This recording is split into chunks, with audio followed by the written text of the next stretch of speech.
Mam dla Was duże info na temat XRP, także oglądajcie do końca, natomiast zanim Wam powiem, co stanie się 29 września, to muszę w ramach wstępu przywołać niektóre z ostatnich wydarzeń. Otóż Ripple, którą znacie przede wszystkim za sprawą swoich inwestycji w XRP, przeżywa ostatnio wyjątkowo ważne momenty w swojej historii. Zwycięstwo nad Komisją Papierów Wartościowych i Giełd, porażka Gary'ego Genslera i to wszystko niewątpliwie duże powody do świętowania. Na dzień 29 września w Nowym Jorku planowana jest impreza.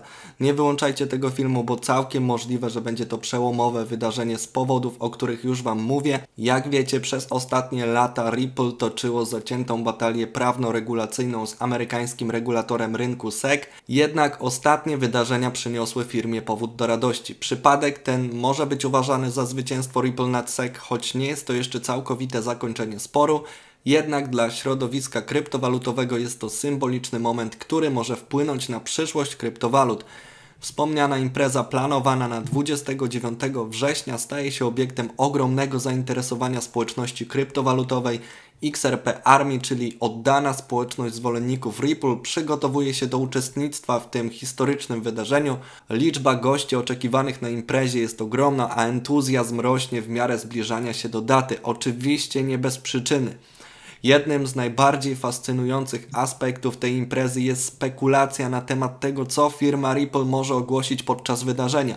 Influencerzy i zwolennicy XRP wymieniają różne scenariusze, wśród których są zarówno bardziej realistyczne, jak i te bardziej spekulatywne. Na koniec postaram się wypowiedzieć na ten temat swoim realistycznym okiem, tak więc rozważmy, które z tych spekulacji mogą okazać się trafne, a które najpewniej nie.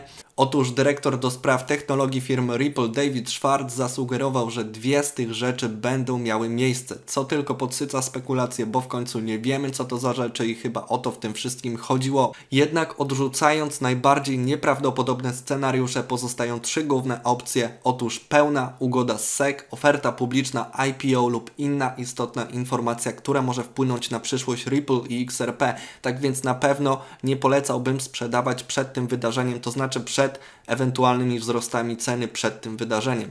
Jedno jest pewne, będzie to coś dużego, biorąc pod uwagę to, jak hucznie zapowiada się wspomniane, cytuję, dwie rzeczy. Pokrótce wyjaśnię, o co chodzi. Otóż wejście na giełdę IPO przez Ripple mogłoby stanowić przełomowy moment w historii firmy. To także wydarzenie, które mogłoby daleko idąco wpłynąć na cały rynek kryptowalut, legitymizując go w oczach tradycyjnego sektora finansowego i instytucji. Obecnie cena XRP wynosi niecałe $0,5 za sztukę, a inwestorzy oczekują pozytywnych wieści związanych z przyszłością firmy. Tymczasem może się zdarzyć, że Ripple faktycznie wejdzie na giełdę. Co za tym idzie? Przede wszystkim XRP zacznie być traktowany poważnie, ale to tak na serio poważnie. Oczywiście odczuje to także i rynek krypto, czy jednak chodzi o te informacje? Dla mnie jest to scenariusz prawdopodobny, jednak mam też inne typy. Możliwe, że chodzi o jakąś dużą i oficjalną współpracę. Nie chcę popadać w entuzjazm, bo na 90 czy 80% chodziłoby wtedy o jakąś mniej istotną rzecz, ale nie obraziłbym się, gdyby Ripple nawiązało oficjalną współpracę z Bankiem Światowym. Oczywiście żartuję, jest to na tym etapie raczej mało prawdopodobne, tylko ten entuzjazm Ripple w kwestii ogłaszania czegokolwiek na tak wielkiej imprezie mnie zastanawia. Może jednak będzie to naprawdę coś, czego w ogóle się nie spodziewamy. Co więcej, Ripple, a także XRP jest na fali triumfu po zwycięstwie nad SEC, a zbliżająca się impreza w Nowym Jorku budzi ogromne emocje. Społeczność XRP Army oraz wszyscy zwolennicy kryptowalut z niecierpliwością oczekują na te ważne ogłoszenia. Niezależnie od tego, co przyniesie przyszłość, firma Ripple ma potencjał do dalszego kształtowania przyszłości rynku kryptowalut i jego integracji z tradycyjnym sektorem finansowym. Pod tym względem mamy pioniera. Swoją drogą pozdrawiam widza, który pod ostatnim moim filmem napisał, że XRP to scam. Wszystkiego dobrego życzę. Wracając do tematu, jak sądzicie, co to może być za informacja, co wydarzy się 29 września, bo ja osobiście już nie mogę się doczekać. Zostawiajcie suby, bo drogą nie chodzą. Na pewno wrócę do Was z update'em. Do usłyszenia. Cześć!